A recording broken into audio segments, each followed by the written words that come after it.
గులాబీ పార్టీలో మరోసారి ఉప ఎన్నికలపై రచ్చ రాజుకుంటోంది. ఇద్దరు మాజీ ఉప ముఖ్యమంత్రులు చేస్తున్న వ్యాఖ్యలు తీవ్ర చర్చకు దారితీస్తున్నాయి. ఉప ఎన్నికలు వచ్చినా ఎదుర్కొనేందుకు సిద్ధంగా ఉన్నామని స్టేషన్ ఘన్పూర్ ఎమ్మెల్యే కడియం శ్రీహరి వ్యాఖ్యలతో తెలంగాణ రాజకీయాలు ఉత్కంఠ నెలకొంది. బీఆర్ఎస్ అభ్యర్థులుగా అసెంబ్లీ ఎన్నికల్లో విజయం సాధించిన 10 మంది శాసనసభ్యులు ఇప్పటికే హస్తంగూటికి చేరారు. 10 మంది శాసనసభ్యులపై అనర్హత వేటు పడేలా బీఆర్ఎస్ ఇప్పటికే న్యాయస్థానాన్ని ఆశ్రయించి ఫిరాయింపు ఎమ్మెల్యేలపై ఒత్తిడి పెంచే పనిలో పడింది.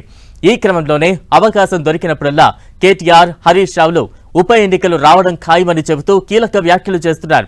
బీఆర్ఎస్ పార్టీ శ్రేణులు ఆయా నియోజకవర్గాల్లో అన్నింటికీ సిద్ధంగా ఉండాలని సూచనలు చేస్తున్నారు. పార్టీ మారిన శాసనసభ్యులు 3 ఎమ్మెల్యేలకు సంబంధించి ఇప్పటికే హైకోర్టు అసెంబ్లీ కార్యాలయానికి 4 వారాల్లో చర్యలు తీసుకోవాలని సూచనలు చేసింది. లేదంటే ఎమ్మెల్యేల ఫిరాయింపు అంశాన్ని సుమోటోగా విచారణ చేపడతామని హైకోర్టు తేల్చి చెప్పింది. పార్టీ మారిన దానం నాగేందర్, కడియం శ్రీహరి, తెల్లం వెంకట్రావుల నియోజకవర్గాలకు ఉప ఎన్నికలు వచ్చే అవకాశం ఉందని గులాబీ పార్టీ భావిస్తోంది.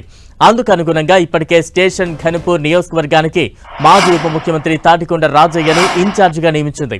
కడియం చేసిన వ్యాఖ్యలపై రాజయ్య కూడా ఘాటుగా స్పందించారు. కడియం శ్రీహరి ఎమ్మెల్యే పదవికి రాజీనామా చేసి ఉప ఎన్నికలను ఎదుర్కోవాలని రాజయ్య సవాల్ విసిరారు. బీఆర్ఎస్ ఎమ్మెల్యేల పార్టీ మారడం తాత్కాలికంగా బ్రేక్ పడింది.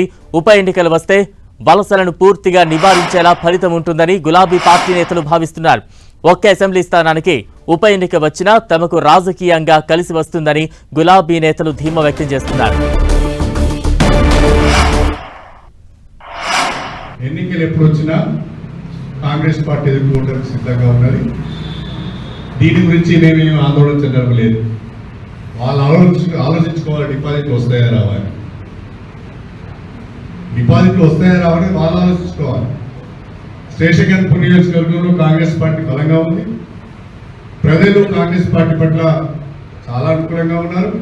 ఎన్నికలు ఎప్పుడు వచ్చినా ఇప్పట్లో ఉప ఎన్నికలు రావు. ఒకవేళ వచ్చినా ఎదుర్కోవడానికి మేము సిద్ధంగా ఉన్నాం. తాటాకు చప్పులకు బెదిరేది లేదు.